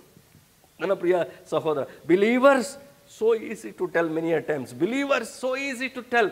But ಅದರ ಹಿಂದಿರುವಂಥ ಸತ್ಯ ಏನಂದರೆ, ನಾನು ದೇವರ ವಾಕ್ಯವನ್ನು ಕೇಳುವವನಾಗಬೇಕು. ಕೇಳಿ ನಾನೇನು ಮಾಡಬೇಕು? ಅದನ್ನು ನಂಬಬೇಕು. ನಂಬಿದ್ದೇನೆ ಅನ್ನೋದಕ್ಕೆ ಸಾಕ್ಷಿ ಏನಂದರೆ, ನನ್ನಲ್ಲಿ ಬದಲಾವಣೆಗಳಾಗಬೇಕು. ಆತನ ಮಗನ ಸಾರೂಪ್ಯಕ್ಕೆ ನಾನು ಸಾಕಬೇಕು. Then it confirms you are believing, faithing, believing. ದೇವರು ಮೆಚ್ಚುವ ಕೆಲಸ ಅದು. ನನ್ನ ಪ್ರಿಯ ಸಹೋದರ ಸಹೋದರಿಯರ, 3 ವಿಷಯಗಳನ್ನು ಕೇಳಿಸ್ಕೊಂಡಿದ್ದೇವೆ. ಮೋಟಿವ್ಸ್, ಉದ್ದೇಶಗಳ ಬಗ್ಗೆ ತಿಳ್ಕೊಂಡಿದ್ದೇವೆ. ಯಾಕಂದರೆ ದೇವರ ವಾಕ್ಯ ಹೇಳ್ತದೆ, ನಮ್ಮ ಹೃದಯ ಎಲ್ಲದಕ್ಕಿಂತ ವಂಚಕ, ಗುಣವಾಗದ ರೋಗಕ್ಕೆ ತುತ್ತಾಗಿದೆ. ಅದನ್ನು ತಿಳಿದವನು ಯಾರು? 9ನೇ ವಚನ 17ನೇ ಅಧ್ಯಾಯದ ಯೆರೆಮೀಯನ ಗ್ರಂಥ. ಆದರೆ 10ನೇ ವಚನ ಹೇಳುತ್ತೆ, ಈ ಯೆಹೋವನು ನಮ್ಮ ಹೃದಯಗಳನ್ನು ಪರೀಕ್ಷಿಸ್ತಾನೆ, ಅಂತರಿಂದರಿಯವನ್ನು ಶೋಧಿಸ್ತಾನೆ, ಅದಕ್ಕೆ ತಕ್ಕಂತೆ ಫಲವನ್ನು ಕೊಡ್ತಾನೆ. 3 things we have lined up. ದೇವರು ನಮ್ಮ ಮೋಟಿವ್ಸ್ನ ಗುರುತಿಸೋದು ಹೇಗೆ? ನಾವು ಏನೇ ಮಾಡಿದರೂ ದೇವರ ಘನತೆಗಾಗಿ ಮಾಡೋಣ. 2ನೇದು, ಏನೇ ಮಾಡಿದರೂ ಪ್ರೀತಿಯಿಂದ ಮಾಡೋಣ. 3ನೇದು, ಆತನಿಗೆ ಮೆಚ್ಚುವವರಾಗಿ ಜೀವಿಸುವಂತೆ ನಮ್ಮ ಜೀವನವನ್ನು ಸಾಗಿಸೋಣ. ಕರ್ತನ ಈ ಆಲೋಚನೆಗಳನ್ನು ನಮ್ಮ ಭಕ್ತಿಯ ಅಭಿವೃದ್ಧಿಗೆ ಸಾಗಿಸಲಿ. ನಮ್ಮ ಜೀವನವನ್ನು ಪರೀಕ್ಷೆಗೆ ಹಚ್ಚಿಕೊಳ್ಳೋಣ. ಈ 3 ಮಿನಿಮಮ್, ಇದು ಕನಿಷ್ಠ, ಇನ್ನೂ ಇದೆ ಕನಿಷ್ಠ, ಆದರೆ ಈ 3 ಅಂಶಗಳು ನಮ್ಮ ಉದ್ದೇಶಗಳಾಗಲಿ. ಯಾಕಂದರೆ ದೇವರ ವಾಕ್ಯವು ಸಜೀವಾದದ್ದು, ಕಾರ್ಯಸಾಧಕವಾದದ್ದು, ಯಾವ ಇಬ್ಬಾಯಿ ಕತ್ತಿಗಿಂತಲೂ ಹದವಾದದ್ದು, ಪ್ರಾಣಾತ್ಮಗಳನ್ನು ಕೀಲು ಮಚ್ಚೆಗಳನ್ನು ವಿಭಾಗಿಸುವಷ್ಟು ಮಟ್ಟಿಗೂ ತೂರಿ ಹೋಗುವಂಥದ್ದು, ಹೃದಯ ಅದರ ಆಲೋಚನೆಗಳನ್ನು ವಿವೇಚಿಸುವಂಥದ್ದು ಅಥವಾ ಉದ್ದೇಶಗಳನ್ನು ವಿವೇಚಿಸುವಂಥದ್ದು. So you cannot escape. ನಾವು ಎಸ್ಕೇಪ್ ಆಗೋಕ್ಕಾಗಲ್ಲ. ಅದಕ್ಕೆ ಸ್ವಾಮಿ ಹೇಳಿಬಿಡ್ತಾರೆ, ಯೋಹಾನ ಸುವಾರ್ತೆ 2ನೇ ಕೊನೆ ವಚನ, ನನಗೆ ಯಾರ ವಿಷಯವಾಗಿ ಸಾಕ್ಷಿ ಕೊಡುವ ಅವಶ್ಯಕತೆ ಇಲ್ಲ, ನನಗೆ ಪ್ರತಿಯೊಬ್ಬರ ಆಂತರ್ಯ ಗೊತ್ತು. You don't have to give me any report or complaint. ನಾನು ಅವರ ಆಂತರ್ಯ ಗೊತ್ತು. ದಿಸ್ ಇಸ್ ದ ಕೆಪಾಸಿಟಿ, ಸಾಮರ್ಥ್ಯ, ಸಮರ್ಥ ಎಸ್ ಸ್ವಾಮಿ ಈ ಗುಣದಲ್ಲಿ. So we cannot escape, we cannot fool him. ಎಚ್ಚರ ವಹಿಸ್ಕೊಳ್ಳೋಣ. ಈ 3 ಗಮನ ಇಡೋಣ. ನಾವೇನೇ ಮಾಡಿದ್ರು ದೇವರ ಘನತೆಗಾಗಿ, ನಾವು ಏನೇ ಮಾಡಿದರೂ ಪ್ರೀತಿಯಿಂದ ಮಾಡೋಣ, ಆತನಿಗೆ ಮೆಚ್ಚುವವರಾಗಿ ಜೀವಿಸೋಣ. ಕರ್ತನ ಆಲೋಚನೆಗಳಿಂದ ನಮ್ಮನ್ನು ಆಶೀರ್ವದಿಸಲಿ. ಆಮೇನ್. ಪ್ರಾರ್ಥನೆ ಮಾಡಿಕೊಳ್ಳೋಣ. ಕರ್ತನ ಈ ಮುಂಜಾನೆಯಲ್ಲೇ ಈ ಧ್ಯಾನವನ್ನು ನೀನು ಆಶೀರ್ವದಿಸಿ ಕೊಟ್ಟಿದ್ದಿ. ನಿನ್ನ ವಾಕ್ಯಗಳ ಮೂಲಕ ನಮ್ಮನ್ನು ಪರೀಕ್ಷಿಸಿದ್ದೆ. ನಿನ್ನ ಕಣ್ಣಿಗೆ ಮರೆ ಹಾಕುವಂಥದ್ದು ಒಂದೂ ಇಲ್ಲ ದೇವಾ, ನಿನ್ನ ಕಣ್ಣಿಗೆ ಮರೆ ಹಾಕುವಂಥದ್ದು ಒಂದೂ ಇಲ್ಲ. ಹೀಗಿರುವಾಗ ಆ ಗ್ರಹಿಕೆಯನ್ನು ಪ್ರಜ್ಞೆಯನ್ನು ಹೊಂದಿದವರಾಗಿ ಇವತ್ತು ನಮ್ಮ ಆಂತರ್ಯದ ಕುರಿತು ನಾವು ವಿವೇಚಿಸಿಕೊಂಡು ಕೇಳಿದಂಥ ಈ 3 ವಿಷಯಗಳನ್ನು ಗಮನಿಸಿಕೊಳ್ಳುವಂತೆ ಸಹಾಯಿಸು ಸ್ವಾಮಿ. ನಿನ್ನನ್ನು ಮೆಚ್ಚಿಸುವವರಾಗಬೇಕು. ನಾವೇನೇ ಮಾಡಿದರೂ ಪ್ರೀತಿಯಿಂದ ಮಾಡಬೇಕು. ಕರ್ತನೆ, ನಿನ್ನನ್ನು ಘನಪಡಿಸಬೇಕು. ಇವೆಲ್ಲವುಗಳೂ ಕೂಡ ಕರ್ತನ ಯೇಸುವಿನಲ್ಲಿ ನೆರವೇರಿದೆ. ದೀಕ್ಷಾ ಸ್ನಾನವಾಗುತ್ತಲೇ ನೀನು ಸಾಕ್ಷಿ ಕೊಟ್ಬಿಟ್ಟು, ಯೇಸು ಸ್ವಾಮಿ, ಈತನು ಪ್ರಿಯನಾದ ನನ್ನ ಮಗನು, ಈತನನ್ನು ನಾನು ಮೆಚ್ಚಿದ್ದೇನೆ. ಜೀವನದುದ್ದಕ್ಕೂ ಯೇಸು ಸ್ವಾಮಿ ತನ್ನ ಅಂತ್ಯ ಸಮಯಗಳಲ್ಲಿ ಮಾಡಿರುವಂಥ ಒಂದು ಪ್ರಾರ್ಥನೆ, ಐ ಹ್ಯಾವ್ ಗ್ಲೋರಿಫೈಡ್ ಯು, ನಾನು ನಿನ್ನನ್ನು ಮಹಿಮೆ ಪಡಿಸಿದ್ದೇನೆ ತಂದೆಯೇ, ಈಗ ನನ್ನನ್ನು ಮಹಿಮೆ ಪಡಿಸು ಎಂಬುದಾಗಿ. ಹೌದು, ತನ್ನ ಪ್ರೀತಿಯನ್ನು ತನ್ನ ಜೀವನದುದ್ದಕ್ಕೂ ಜೀವಿಸಿರುವಂಥ ಯೇಸು ಸ್ವಾಮಿ ನಮ್ಮ ಮುಂದೆ ಇದ್ದಾರೆ. ಈ ಯೇಸುವನ್ನು ದೃಷ್ಟಿಸಿ ಆತನಿಂದ ನಾವು ಕೃಪೆಯನ್ನು ಹೊಂದಿ ಈ ಉದ್ದೇಶಗಳನ್ನು ನಮ್ಮ ಆಂತರ್ಯದ ಉದ್ದೇಶಗಳನ್ನಾಗಿ ಪರಿವರ್ತಿಸಿ ಅದರಂತೆ ನಿನಗೆ ಮೆಚ್ಚುಗೆಯುಳ್ಳವರಾಗಿ ಜೀವಿಸುವಂತೆ ಸಹಾಯಿಸು. ಯೇಸು ಕರ್ತನ ಹೆಸರಿನಲ್ಲಿ ಪ್ರಾರ್ಥನೆಯನ್ನು ಬೇಡಿ ಹೊಂದಿದ್ದೇನೆ ತಂದೆಯೇ, amen.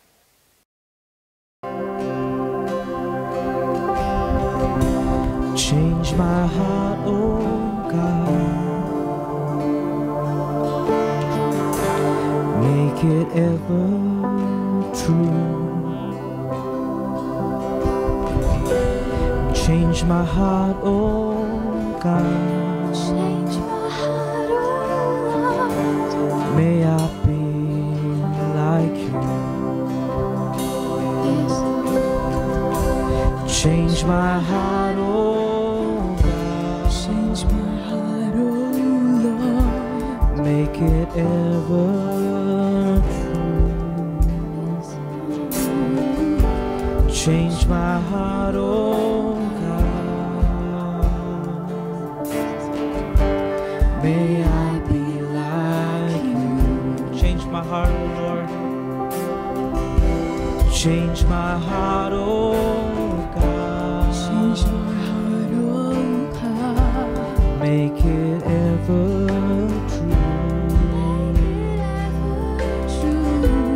change my heart, oh God.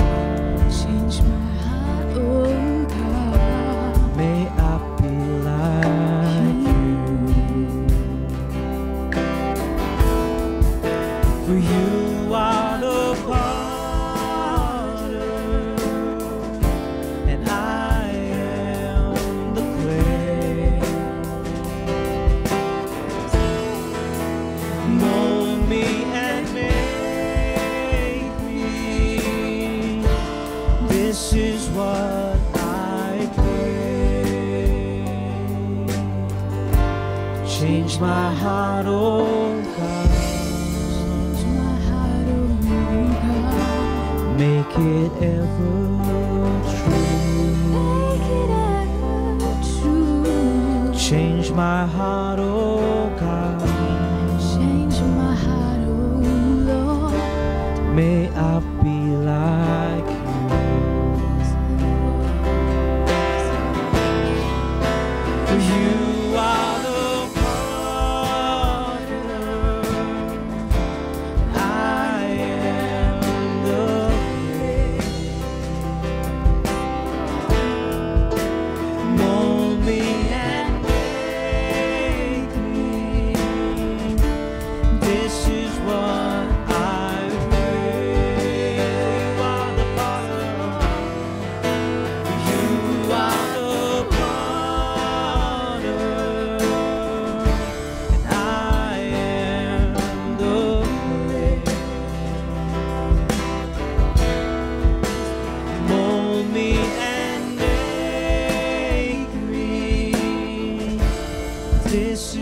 I pray.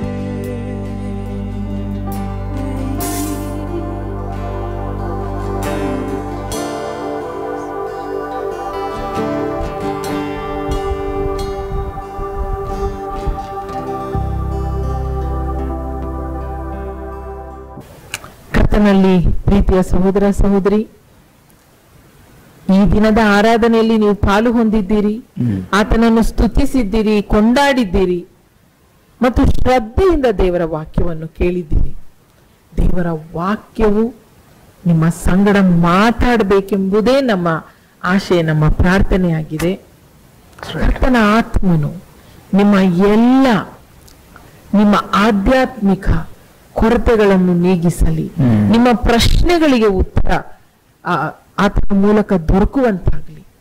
ಮತ್ತು ನಿಮ್ಗೆ ಈ ಸಂದೇಶದಿಂದ ಕರ್ತನು ನಿಮ್ಮ ಜೊತೆ ಮಾತಾಡಿರುವುದಾದರೆ ಮತ್ತು ನಿಮ್ಮಲ್ಲಿ ಇನ್ನೂ ಏನಾದ್ರೂ ಪ್ರಶ್ನೆಗಳಿದ್ರೆ ಅಥವಾ ಪ್ರಾರ್ಥನಾ ಮನವಿಗಳಿದ್ರೆ ದಯಮಾಡಿ ತೆರೆಯ ಮೇಲೆ ಕಾಣುವಂತ ದೂರವಾಣಿ ಸಂಖ್ಯೆಗೆ ಕರೆ ಮಾಡ್ರಿ. ನಾವು ನಿಮ್ಮ ಪ್ರಾರ್ಥನಾ ಮನವಿಗಳನ್ನು ಕೇಳಿ ಪ್ರಾರ್ಥಿಸ್ತೇವೆ ಮತ್ತು ನಿಮ್ಮ ಆಶೀರ್ವಾದಗಳಲ್ಲಿ ನಾವು ಸಂತೋಷಿಸ್ತೇವೆ. ದೇವರು ನಿಮ್ಮನ್ನು, ನಿಮ್ಮ ಕುಟುಂಬಗಳನ್ನು ಆಶೀರ್ವದಿಸಲಿ. ಪ್ರಾರ್ಥನೆಯೊಂದಿಗೆ ಸಭಾಪಾಲಕರು ಈ ಕೂಟವನ್ನು ಮುಗಿಸಲಿದ್ದಾರೆ. ಕೊನೆಯದಾಗಿ ಪ್ರಾರ್ಥನೆ ಮಾಡೋಣ. ಜೀವ ಸ್ವರೂಪನಾಗಿರುವ ನಮ್ಮ ತಂದೆಯಾದ ದೇವರೇ, ದಿನಕ್ಕಾಗಿ ಸ್ತೋತ್ರ ಸಲ್ಲಿಸ್ತೇವಪ್ಪ. ಇವತ್ತು ಒಂದು ವಿಶೇಷವಾದ ಬಲವುಳ್ಳಂತ ಪುನರುತ್ಥಾನದ ದಿನಕ್ಕಾಗಿ ನಿಮಗೆ ಸ್ತೋತ್ರ. ಈ ದಿನದಲ್ಲಿ ಕರ್ತನೆ ನಿನ್ನನ್ನು ಕೊಂಡಾಡಿದ್ದೇವೆ, ಹಾಡುಗಳ ಮುಖಾಂತರ ನಿನಗೆ ಸ್ತುತಿ ಸಲ್ಲಿಸಿದ್ದೇವೆ. ನಮ್ಮ ಆರಾಧನೆಯು ನಿನಗೆ ಅಂಗೀಕೃತವಾಗಿದೆ ಎಂದು ನಂಬಿ ನಿನಗೆ ಸ್ತೋತ್ರ ಸಲ್ಲಿಸ್ತೇವೆ. ಮತ್ತು ಹಾಗೆ ಕರ್ತನೆ, ಇವತ್ತು ವೀಕ್ಷಿಸಿರುವಂತ ಒಂದೊಂದು ಕುಟುಂಬಕ್ಕಾಗಿ ನಾವು ಬೇಡಿಕೊಳ್ತಾ ಇದ್ದೇವೆ. ಕಷ್ಟ ಸಂಕಟದಲ್ಲಿರುವಂತ ಕೆಲವು ಕುಟುಂಬಗಳಿವೆ, ಆರ್ಥಿಕ ಪರಿಸ್ಥಿತಿ ಇದೆ, ಆಧ್ಯಾತ್ಮಿಕವಾಗಿ ಮತ್ತು ಆತ್ಮಿಕವಾಗಿ ಕುಂದಿ ಹೋಗಿರುವಂತ ಸಹೋದರ ಸಹೋದರಿಗಾನ ಬೇಡಿಕೊಳ್ತೇನೆ. ಅವರು ನೀನು ಉತ್ತೇಜನ ಪಡಿಸು, ವಾಕ್ಯದಿಂದ ಬಲಪಡಿಸು, ಆಶೀರ್ವದಿಸಿ ನಡೆಸು. ಅನಾರೋಗ್ಯದ ಇದ್ದಲ್ಲಿ ಕರ್ತನೆ ನೀನು ಗಾಯವುಳ್ಳ ಹಸ್ತವನ್ನು ಚಾಚಿ ಯೇಸುವೆ ನೀನು ಮುಟ್ಟಿ ಸ್ವಸ್ಥಪಡಿಸಬೇಕೆಂದು ಬೇಡಿಕೊಳ್ಳುತ್ತೇವೆ. ಬಲಪಡಿಸು, ಆಶೀರ್ವದಿಸಿ ಕರ್ತನೆ. ಈ ವಾರವೆಲ್ಲ ನಾವು ಸಂತೋಷವಾಗಿ ನಿನ್ನ ಸನ್ನಿಧಾನದಲ್ಲಿ ಆರಾಧನೆ ಮಾಡುತ್ತಾ ನಿನ್ನನ್ನು ಕೊಂಡಾಡುತ್ತಾ ನೀತಿವಂತರಾಗಿ ಜೀವಿಸುವಂತೆ ಸಹಾಯ ಮಾಡು. ಯೇಸು ಕ್ರಿಸ್ತನ ಪರಿಶುದ್ಧ ನಾಮದಲ್ಲಿ ಬೇಡಿದ್ದು ನಮ್ಮ ತಂದೆ, ಆಮೆನ್. ನಾವು ಅಂತ್ಯ ಆಶೀರ್ವಾದವನ್ನ ಹೊಂದಿಕೊಳ್ಳುವಂತೆ ನಮ್ಮ ಮನೆಗಳಲ್ಲಿ ಎದ್ದು ನಿಂತ್ಕೊಳ್ಬಹುದಲ್ಲ. ಕರ್ತನನ್ನು ಗೌರವಿಸೋಣ, ಪ್ರಾರ್ಥನೆ ಮಾಡೋಣ. ಈಗ ನಮ್ಮ ಕರ್ತನಾಗಿರುವ ಯೇಸು ಕ್ರಿಸ್ತನ ಕೃಪೆಯು, ನಮ್ಮ ತಂದೆಯಾದ ದೇವರ ಪ್ರೀತಿಯು, ಪರಿಶುದ್ಧ ಆತ್ಮನ ಅನ್ಯೋನ್ಯತೆ, ಆತನ ಸಹವಾಸ, ವಿಶೇಷವಾದ ಬಲ ಫಲ ನಮ್ಮೆಲ್ಲರ ಸಂಗಡ, ವೀಕ್ಷಿಸಿರುವಂತ ಒಂದೊಂದು ಕುಟುಂಬದ ಸಂಗಡ, ಒಂದೊಂದು ಮಗುವ ಸಂಗಡ, ಒಂದೊಂದು ಯವನಸ್ಥನ ಸಂಗಡ ಮತ್ತು ಕ್ರಿಸ್ತನ ಸಭೆಯ ಸಂಗಡ ಈಗಲೂ ಎಂದೆಂದಿಗೂ ಇರಲಿ. ಆಮೆನ್.